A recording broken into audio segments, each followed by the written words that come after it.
Hi viewers, I'm Purple Celery. Welcome to my channel.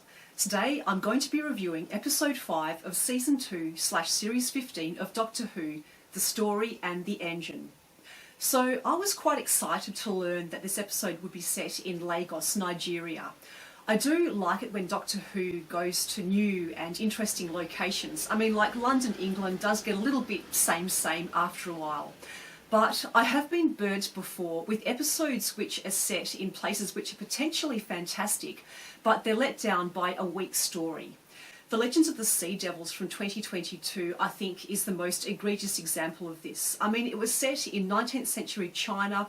There was so much potential in terms of exploring the culture and the history and the location, but I feel like those elements were quickly forgotten about in lieu of the whole pilot's underground base type thing.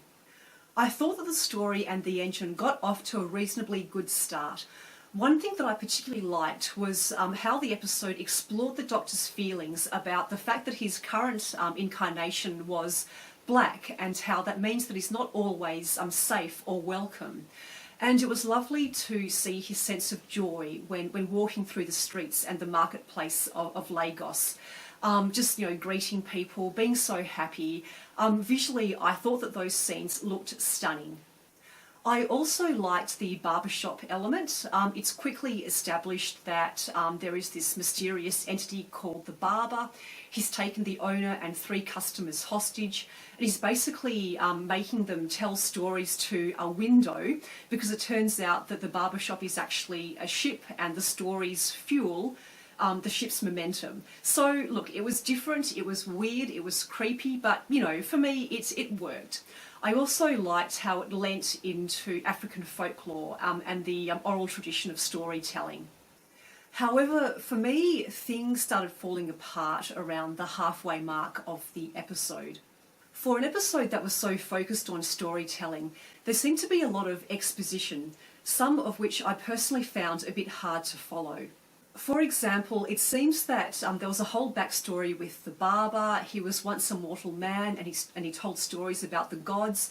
He didn't receive enough credit for telling those stories, and so he got angry and he somehow invented that whole web and the spider and the spaceship, whatever it was, and he set off on this mad revenge quest, essentially. And similarly, the lady who brought the food, I think her name was Abina, I didn't quite get her backstory either.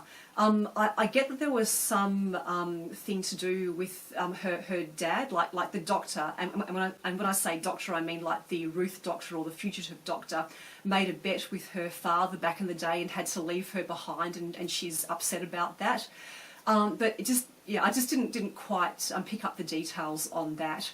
I like the cameo from Joe Martin, but I think that element would have worked better if we'd seen an actual flashback with the Ruth Doctor making the bet and then having to leave the young girl behind. It was also unclear to me how Abina met the barber and why she was so invested in his revenge quest. And then getting back to the gods, the Doctor claimed that destroying the gods would also mean destroying all of mankind, but I just didn't get why that was the case. I just wish that had been explained a bit more clearly. There were some big abstract ideas in the story and the engine, but for me, it just didn't really feel grounded. Another thing that I would have liked to have seen is more of some real life consequences and stakes for the hostages. For example, what would have happened if they refused to tell a story, or if they told a story but the barber or the spider or the ship or whatever didn't think it was good enough?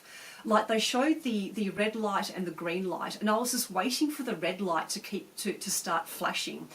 I would have liked to have seen some real consequences for those hostages. I mean, for example, would they have been fed to the spider?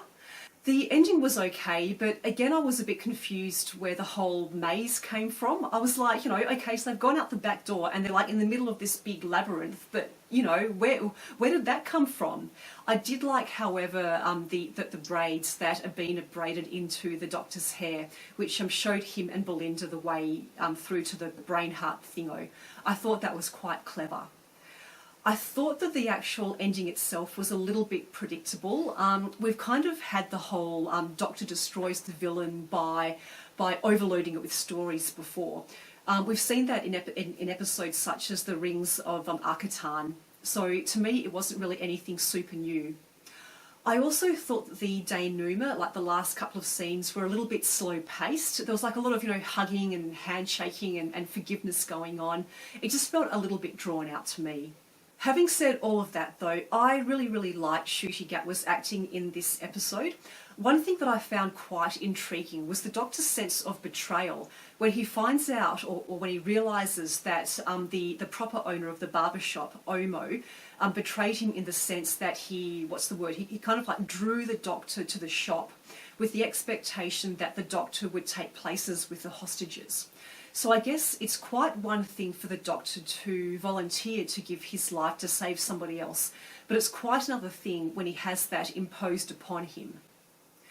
I thought that Belinda was a little bit sidelined in this episode, although I guess she did kind of have a role to play at the end when she encourages Abina to do the right thing.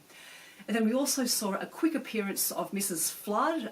She seemed to be like a visitor at the hospital where Belinda works, so maybe she was keeping tabs on Belinda. I'm not too sure. Overall, though, I feel like this episode has been the weakest of season 2 so far. It was an ambitious episode, but it was just let down by the execution. I just wanted it to be a bit more grounded. So I would probably give the story and the engine about a 6 out of 10. And unfortunately, I will have to add it to my list of episodes where the location is amazing, but it's kind of let down a bit by a weaker story.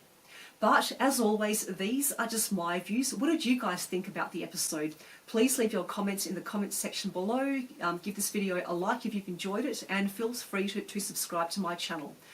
So in the meantime, take care, and I'll see everybody next weekend. Until then, this is Purple Celery over and out.